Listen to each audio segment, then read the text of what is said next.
Bienvenue dans Destination RH. Aujourd'hui, on va déterminer le plan de vol pour construire une équipe RH solide et efficace. Et pour ce faire, on accueille Clément. Salut Clément. Salut Christophe. Salut David. Clément, présente-toi, raconte-nous un peu ton parcours, d'où tu viens, où tu en es. Yes, carrément. Du coup, moi, je m'appelle Clément Leminck. Je bosse dans les RH depuis une dizaine d'années. J'ai commencé dans le monde du divertissement chez Warner Bros. Dans le ciné, puis chez Ubisoft dans le jeu vidéo. Ensuite, j'ai fait un passage au Lab RH que vous connaissez tous les deux et je pense que nos auditeurs, auditrices doivent connaître au moins de noms. Un laboratoire dédié à l'innovation RH où on accompagne d'un côté les grands groupes à innover et de l'autre les startups, les scale-up, donc les boîtes qui essaient d'apporter de l'innovation dans les RH. Assess First en a fait partie depuis les tout débuts. Et ça m'a fait découvrir le monde de la tech, des startups, tout ça.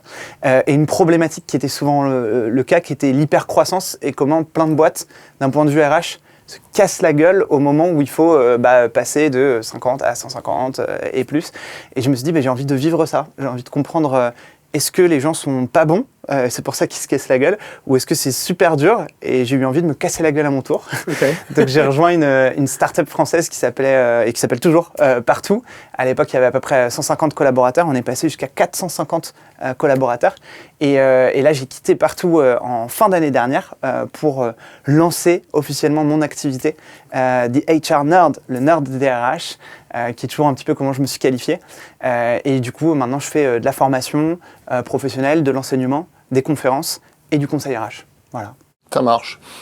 Alors, on va se concentrer sur ton expérience RH en entreprise. Comment une des premières questions, en fait, quand on passe de rien à tout, c'est comment tu structures une équipe RH? C'est quoi la base, les fondements? Quelles sont les clés essentielles d'une équipe RH, même à taille réduite, dans un premier temps, selon toi? Ouais. Là, c'est le moment où j'adorerais dire il faut des visionnaires, des gens qui innovent, etc. Forcément, mon passage au Lab RH, mon activité, mes prises de parole, ça donne envie de dire ça. La réalité, c'est qu'il faut surtout de l'opérationnel pour que ça fonctionne une équipe RH. Et toutes ces choses-là, c'est bien, mais c'est bien dans un second temps. Structurer une équipe RH, c'est avant tout avoir des professionnels qui maîtrisent le terrain, l'opérationnel. C'est avoir une structure, une base solide, légale, s'assurer d'être compliant avec la loi et le droit français. Ça paraît bête, mais c'est vraiment ça. Et donc, pour moi, les tout débuts d'une équipe, c'est vraiment avoir des gens qui sont capables de faire la paye, l'administratif, le légal, le recrutement. Et dans un second temps, même si c'est hyper important et que moi c'est mon cœur d'activité, ce que j'adore, mais seulement dans un second temps, tout ce qui va être plus développement RH, comment faire grandir les collaborateurs, comment les accompagner, comment évaluer la performance, comment créer des parcours carrière, des formations, ce genre de choses. Mais toi, quand tu es arrivé chez Partout, c'était quoi le périmètre de l'équipe RH, par exemple? Ouais, quand je suis arrivé chez Partout, comme beaucoup de startups, l'équipe RH, c'était une équipe de recruteurs et de recruteuses, puisque quand on grandit beaucoup, c'est là-dessus. Voilà. C'est là-dessus qu'on investit. Donc on avait une grosse équipe recrutement. On avait un DRH qui était arrivé quelques mois avant, qui est Hugo Perrier, qui est toujours le DRH de Partout. Et son enjeu, lui, c'était de structurer l'équipe RH pour accompagner cette croissance-là. Parce que quand on arrive à 150, on a aussi ces années d'ancienneté qui font que les anciens, maintenant, ils souhaitent évoluer, grandir. Et du coup, on se dit, mais tiens, il nous faudrait un système d'évaluation de la performance, d'évolution de carrière, de formation pour ces gens-là, pouvoir les fidéliser, les garder, les faire grandir dans la boîte. Et du coup, ça a été dans ce cadre-là que petit à petit, on a fait grandir l'équipe en recrutant de plus en plus de personnes et avec, entre autres, mon recrutement au début qui était là pour structurer et construire toutes ces choses-là, quoi. Et tu te souviens, ça a été quoi justement les premiers profils un peu différents une fois que la compliance a été mise en place, les aspects légaux, le recrutement? Donc le recrutement était déjà là. Ouais. Ensuite, ça a été recruter des personnes sur plus ce qu'on appelle le développement RH. Okay. C'est là que mon recrutement est intervenu. Et puis après, ça a été recruté aussi sur des sujets comme la culture, comme la diversité et l'inclusion, qui sont des sujets hyper importants. La formation, parce qu'ensuite, nous, sur le dev RH, c'était trop cool et ça faisait partie de notre scope dans l'idée de notre périmètre. Mais en fait, on avait déjà tout à construire sur la performance, sur les logiques de rémunération. Et du coup, on avait besoin de renfort pour avoir vraiment quelqu'un dédié à la formation. Donc, on a pris quelqu'un sur la formation. Puis après, typiquement, un autre profil qu'on voit un petit peu plus arrivé, mais qui est encore relativement nouveau dans la sphère RH, c'est le knowledge management, la gestion des connaissances. Du coup, on a recruté quelqu'un dédié à ce sujet-là. L'idée, c'est de gérer toutes ces bases de connaissances qu'on a en interne. Alors, dans le monde des startups, beaucoup sur du Notion, mais dans des plus grosses boîtes, sur du SharePoint ou autre. Quand j'étais chez Ubisoft, on avait une fonction knowledge management pour une boîte de 20 000 personnes. Bon, bah là, c'est sur du SharePoint ou autre. Et c'est gérer ce truc de, en fait, plus la boîte est ancienne, plus il y a des connaissances et des contenus qui existent, plutôt que d'avoir des gens qui à chaque fois réinventent la roue. Comment on fait en sorte d'avoir des informations et des ressources qui soient bien documentées pour que tout le monde puisse les retrouver facilement et gagne du temps dans leur travail. Ouais, pouvoir capitaliser sur les connaissances. Exactement. Ok. Et dans ce cadre, dans le cadre de la structuration des RH, c'est quoi la place des outils technologiques, justement? Ouais. Quelle place ça prend dans ce processus? Elle est prédominante. En même temps, vous parlez à un nerd DRH, donc forcément. Non, elle est hyper importante pour plusieurs raisons. Une raison toute simple, c'est que des outils qui sont bien utilisés, bien paramétrés, ça fait gagner beaucoup de temps. Donc, ça fait gagner. Enfin, ça permet aussi d'être moins nombreux dans l'équipe et de faire le même travail, sinon mieux. Donc, cette place-là, elle est hyper importante. Et tout type d'outils. Ça peut être des outils. On pense tout de suite forcément au SIRH, l'outil dans lequel on a toutes les informations des collaborateurs. Ça, je pense que c'est quand même relativement essentiel dès qu'on atteint une certaine taille, sinon on s'en sort pas. Moi, pour le vulgariser, je dis souvent aux gens, c'est un peu le CRM, donc l'outil de gestion client, mais DRH. C'est genre, on a les fiches de tous les collaborateurs, on peut tout suivre, tout paramétrer là-dessus, donc ça, essentiel. Mais après, quand on parle de recrutement, on pense souvent à l'ATS, donc l'outil de suivi des candidatures et des candidats. Quand on parle de formation, on parle de LMS, Learning Management System, ATST, Applicant Tracking System. Donc plein d'outils, mais qui sont essentiels pour gagner du temps là-dessus, pour équiper les équipes, c'est le cas de le dire, et leur permettre de faire mieux leur travail, plus rapidement, de manière plus optimisée, voire même de savoir sur quoi se concentrer. Parce que on parlait de structurer une équipe RH, je pense qu'au-delà de comment tu staffes ton équipe, qui fait partie de cette question, il y a aussi sur quoi tu l'as fait bosser en fait. Et parce qu'une fois que tu as mis cette base dont on parlait, tu as toujours des gens dans ton équipe, et il faut faire des choses avec eux. Et là-dessus, je pense qu'il y a beaucoup de choses à dire. Beaucoup de boîtes, traditionnellement, ce qui se passe, c'est que la stratégie RH, elle est pilotée et décidée dans la fameuse tour d'ivoire. Et c'est une des raisons pour lesquelles notre fonction, elle est très mal vue en général. C'est parce que les RH, mais de toute façon, on les voit jamais, ils sont dans leur tour d'ivoire, à parler avec la direction et à faire ce que la direction veut. Et ça, c'est dommage. Je pense que la RH, bien sûr, elle doit s'inspirer. Alors, c'est quoi la réalité, du coup ? C'est quoi la réalité ? Alors, la réalité, elle est souvent ça, malheureusement, dans beaucoup de boîtes. En revanche, ma vision, si j'ose dire, ou en tout cas ce que je pense qu'il faudrait faire, c'est, moi je parle beaucoup de HR as a product, donc s'inspirer des méthodologies produits. C'est quelque chose qui se fait beaucoup aux États-Unis, un petit peu dans les pays anglophones, en Grande-Bretagne, etc. aussi, mais qui met du temps à arriver en France. Et du coup, dans les méthodologies produits, qu'est-ce qu'on fait ? Quand on veut créer quelque chose, quand on veut savoir c'est quoi la prochaine feature fonctionnalité sur laquelle on bosse, on va voir qui ? On va voir l'utilisateur. Et on dit à l'utilisateur, qu'est-ce que tu veux dans notre outil ? Qu'est-ce qui t'embête ? C'est quoi tes points de douleur quand tu utilises notre outil ? Je pense que chez SSFirst, c'est ce que vous faites quand vous allez voir vos clients et vous leur dites qu'est-ce qu'on peut faire mieux ou différemment ?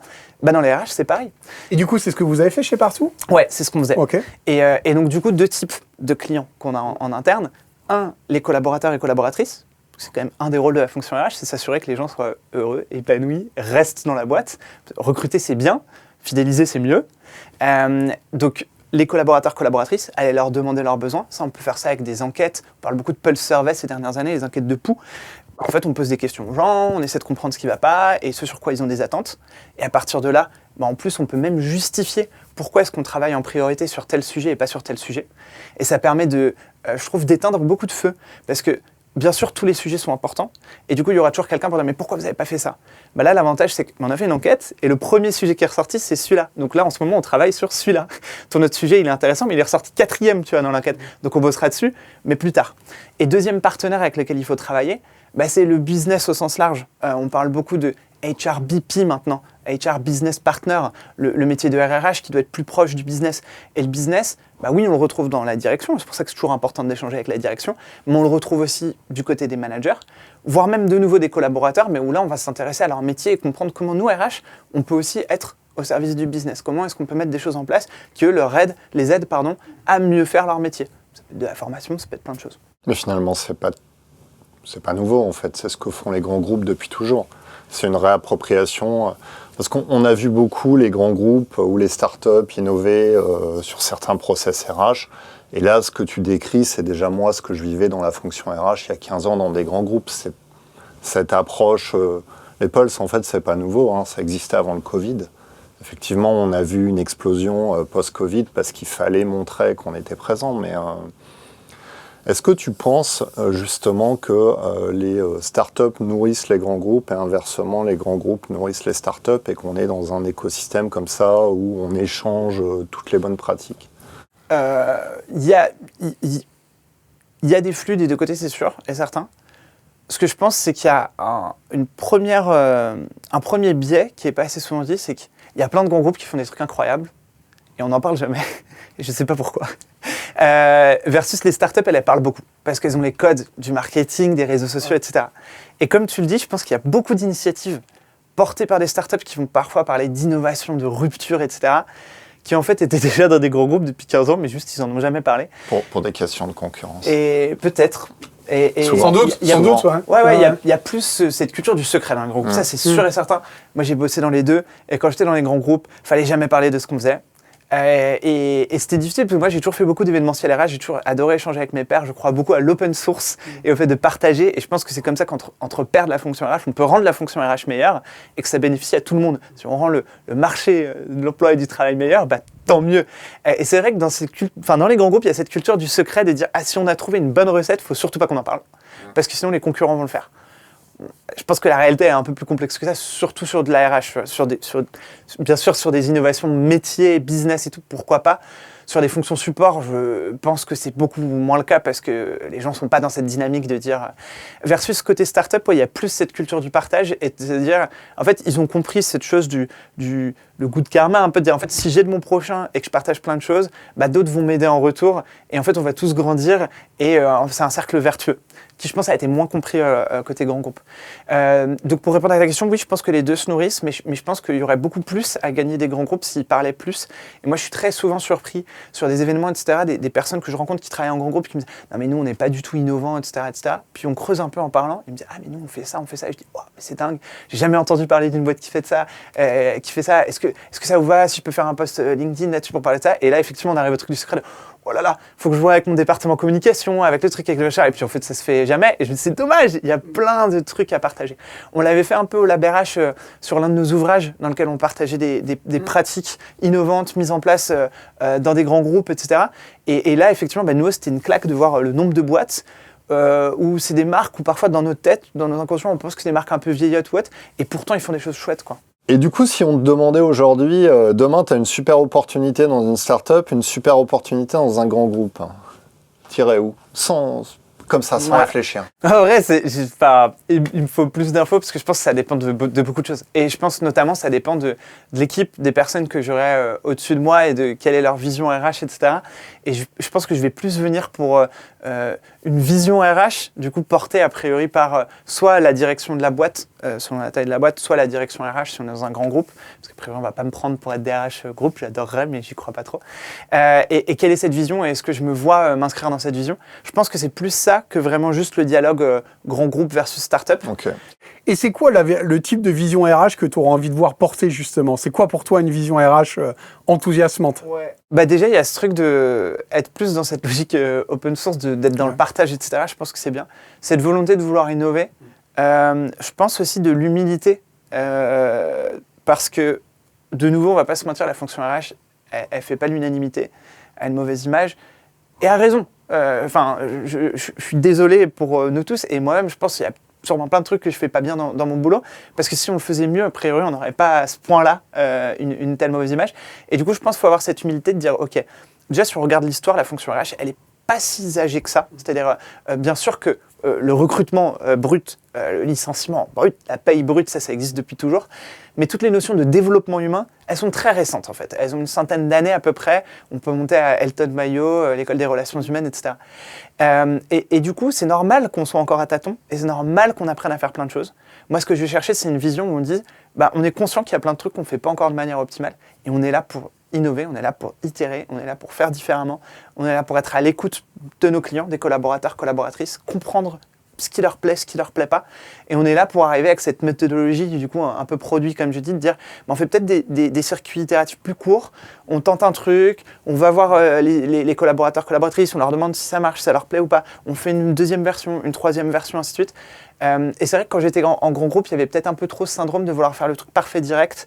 Et du coup, parfois, on travaillait sur des projets pendant 12, 18 mois, quoi. C'est comme dans le product, c'est ça. Généralement, c'est pas bon, quoi. Cette approche. C'est pas bon. Ouais. En fait, vaut mieux parler moins, agir plus, tu vois.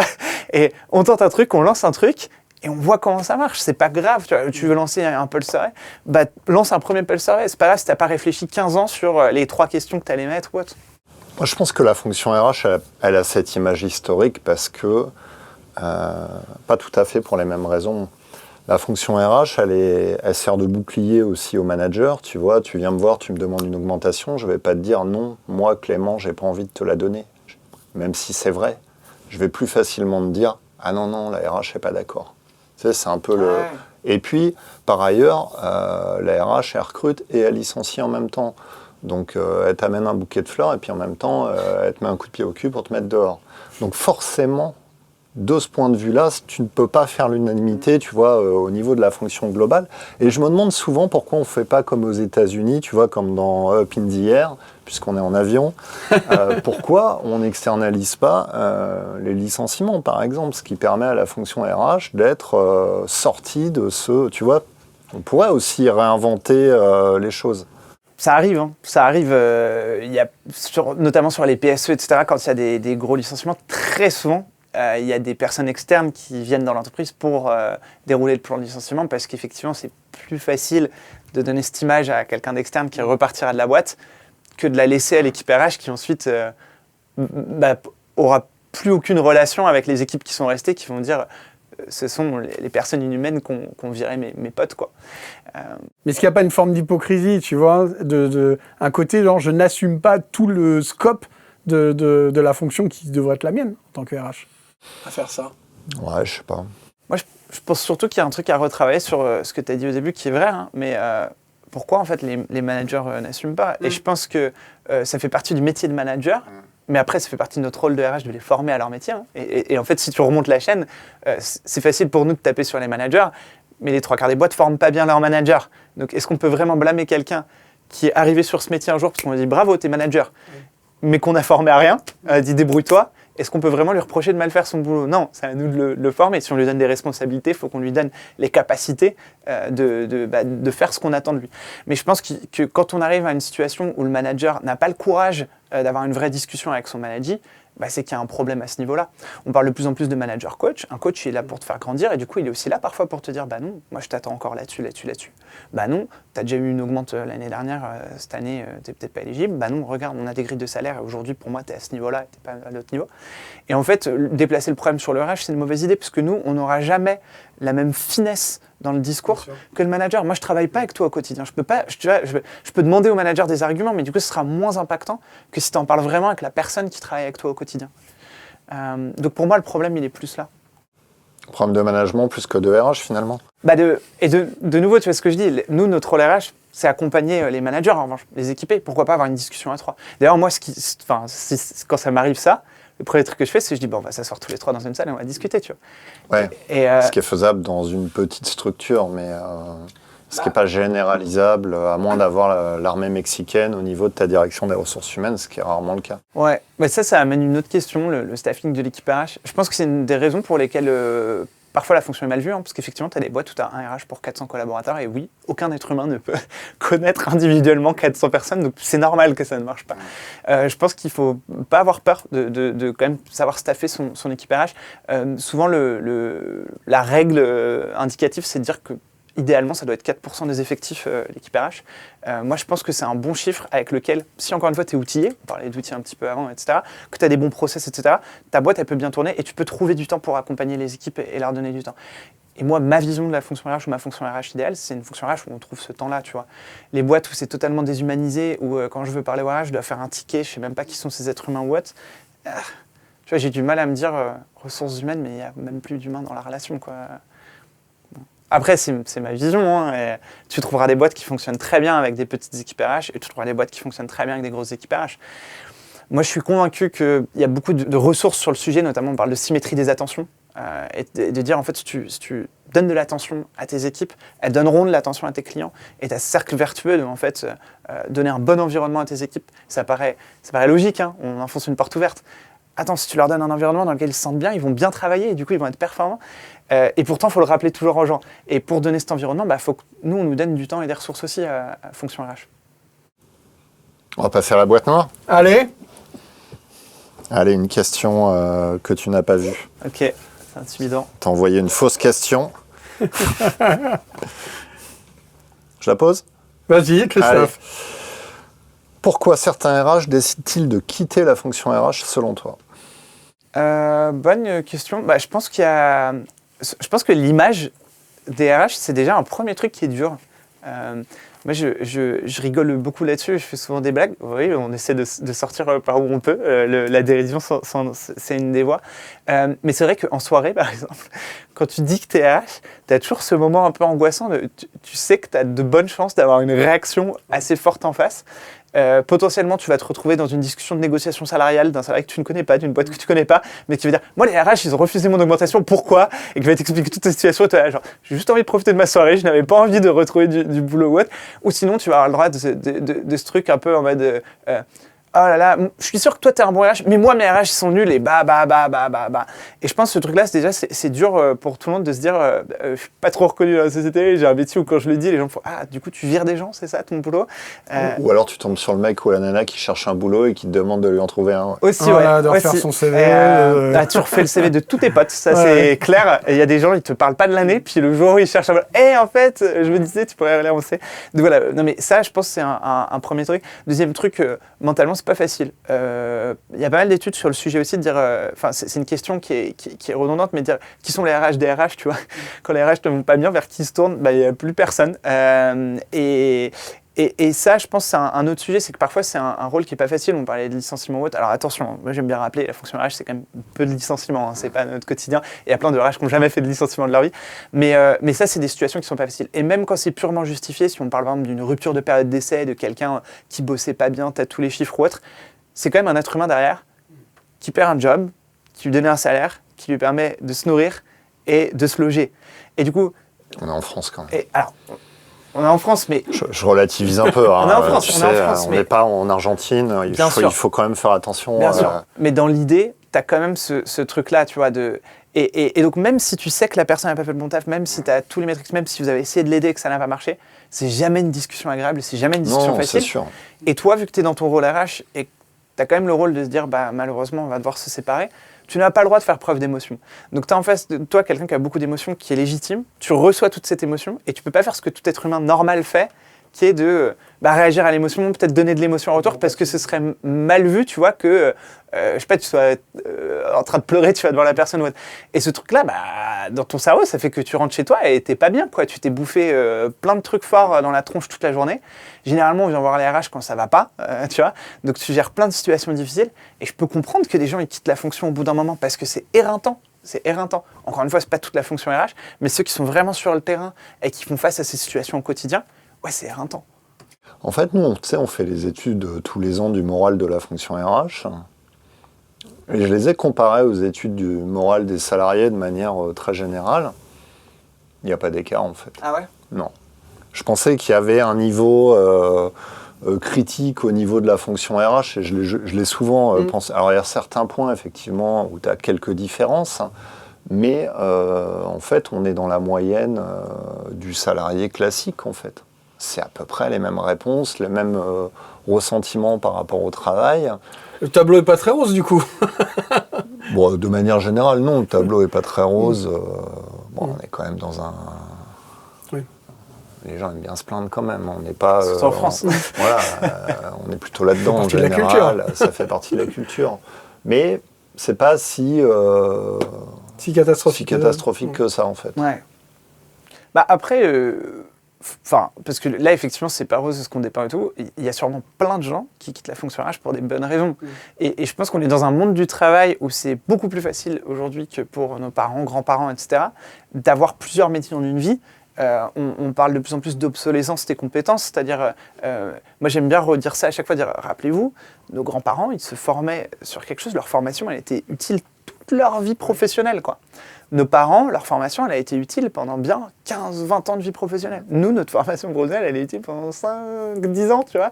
Et les prochaines générations, petit à petit, de moins en moins, parce qu'il y a tellement de nouvelles découvertes, tellement de choses qui changent, il faut tout le temps se former de nouveau. Clairement. Et on est plus dans une logique de formation continue. Mais vu qu'on est dans cette logique, rien ne t'empêche, en fait, de dire, tiens, je vais pivoter sur un autre métier. Et je trouve ça trop bien. Tu vois, t'es RH et tu dis, j'adore les outils RH, je m'inspire des méthodologies produits, demain, j'ai envie de devenir product manager d'un outil RH. Trop bien, en fait, ça fait sens. Mais T'es utilisateur final, t'as des trucs à apporter. Parce que t'es dans ce mindset, mais moi j'ai l'impression que les gens sont dans le mindset inverse, c'est-à-dire de se dire oh, la chance, ils se sont formés, ils ont fait toute une carrière.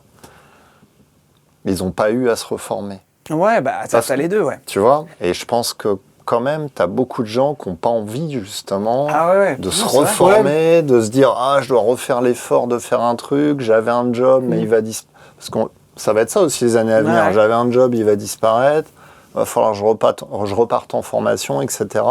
L'écart, il est énorme, parce que tu regardes, il y a une étude de l'OCDE, tu parlais de l'obsolescence des compétences, qui montrait qu'en 1983, une compétence durait 30 ans en moyenne, et 40 ans après, en 2023, 2024, 2025, ça a été réduit à 3 ans. Donc ça veut dire qu'il va falloir qu'on se réinvente 10 fois plus. C'est vrai que ça peut donner le vertige. Ça, pour moi, ça doit passer aussi par une réforme du système éducatif français. Bon, là, on est parti sur Macron, si vous nous regardez. C'est pour vous. Pour longtemps. Et pour les futurs ministres, a priori, de l'éducation, puisque ça change régulièrement en ce moment. Non, mais plus sérieusement, je pense que le système éducatif, il est trop long maintenant et il ne correspond plus à la réalité. Effectivement, à quoi ça sert de te former 5 ans pour faire un master si ta compétence, elle dure 3 ans? C'est-à-dire, en fait, du coup, non, mais c'est ça. D'autant plus que les mecs qui ont leur master et ça arrive en entreprise, s'ils n'ont pas fait l'alternance ou autre, il n'y a rien d'activable dans leur formation. Parce qu'on ne va pas se mentir, les pros qui interviennent souvent dans les masters, enfin moi je suis très factuel, mais il y a des gens qui aiment bien enseigner, d'accord. Mais vu ce que tu payes les pros pour intervenir dans les masters ou les formations, généralement tu te retrouves avec les mecs qui n'ont pas de mission, qui n'ont pas de taf, qui sont déjà eux-mêmes en décalage de la réalité du terrain, et du coup tu leur enseignes des trucs d'il y a déjà 5 ans. Et même en market, tu vois, moi quand j'ai même des alternants en market qui me disent on a des pros qui nous ont appris ça sur les réseaux sociaux, tu vois, je pense que je connais un peu le sujet. Et je me dis, putain, ils leur apprennent des trucs que j'utilisais quand j'ai démarré, quoi. Ouais. Et qui sont plus du tout activables. Donc oui, on a un vrai décalage. Et je pense que l'enseignement devrait être beaucoup plus main dans la main avec l'entreprise. Bien sûr, mais c'est pour ça que l'alternance, c'est trop bien. Moi, je me souviens, à l'époque, l'alternance, moi, quand j'étais jeune, et du coup, vous aussi, je pense que c'était... Je sais pas, mais quand j'étais enfant, tu vois, et que je voyais l'alternance, c'était encore un dispositif qui était pour des formations professionnalisantes. Et du coup, ça n'avait pas la meilleure des images au monde. Et j'ai vraiment vécu cette période où c'est devenu... Toutes les écoles de commerce, etc., sont mis à favoriser l'alternance. Et je comprends, moi je trouve ça trop bien. Mais je me souviens que j'étais encore un peu dans cette génération où c'était pas forcément super bien vu de faire de l'alternance versus faire full formation. Et moi j'avais fait de l'alternance et je trouvais ça cool et j'étais trop content de faire de l'alternance. Mais j'étais encore un peu dans ce truc où parfois il fallait justifier, tu vois. Alors que maintenant c'est devenu quand même assez reconnu de dire fais de l'alternance si tu peux parce que tu arriveras sur le marché du travail avec déjà de l'expérience. Et je suis d'accord. Et en fait, le fait de se former, l'apprentissage, tu vois, le compagnonnage, ça existe depuis hyper longtemps. Et ça paraît logique de se dire la théorie c'est bien, la pratique c'est presque mieux, tu vois. Genre, surtout à la vitesse où la pratique change, ouais. C'est ça. Clément, si on devait conclure... Si tu devais mettre ton parachute, tu sauterais par quelle porte? Si on devait conclure ton plan de vol en 3 étapes pour structurer la fonction RH, de manière synthétique, quelles seraient ces 3 grandes étapes? Première étape, je pense, c'est faire un audit de la structure de la qualité, comprendre un petit peu, t'assurer que tu es bien le socle de base, et si besoin, renforcer sur du coup vraiment les hard skills, les compétences qu'il faut pour que ça tourne. Comme je disais, c'est bien d'avoir des visionnaires, c'est mieux d'avoir des gens qui pratiquent. Donc, audit, renforcement, s'assurer d'avoir le socle de base, d'avoir une équipe qui fait ça. Deuxième point, maintenant tu as ton équipe et tu as ton socle où tu fais légalement ce qu'il faut faire et le b.a.-ba. Tout y est. Tout y est, digitaliser un maximum. C'est là que tu vas libérer du temps à tes équipes qui, du coup, sont encore opérationnellement à faire plein de tâches un peu embêtantes. Et donc, aller chercher les bons outils qui leur font gagner du temps, qui leur permettent aussi après d'avoir de la data qu'ils pourront utiliser plus tard. Dans la troisième étape, du coup, qui est une fois que cette fois, donc j'avais mon socle, on va dire, opérationnel, j'ai mon socle technologique avec ma deuxième étape. Troisième étape, c'est je peux enfin m'ouvrir à autre chose. Et je pense que le défaut de plein de gens, c'est qu'on veut aller direct à la troisième étape parce que c'est le plus excitant et on oublie de s'assurer d'avoir le bon socle. Parce que si tu essaies de faire un château de cartes et que tu n'as pas fait une bonne base, tout s'écroule. Tu peux pas faire la pointe au début, en fait. Elle tombe. S'il n'y a rien dessus, elle tombe. Et ça s'appelle la gravité.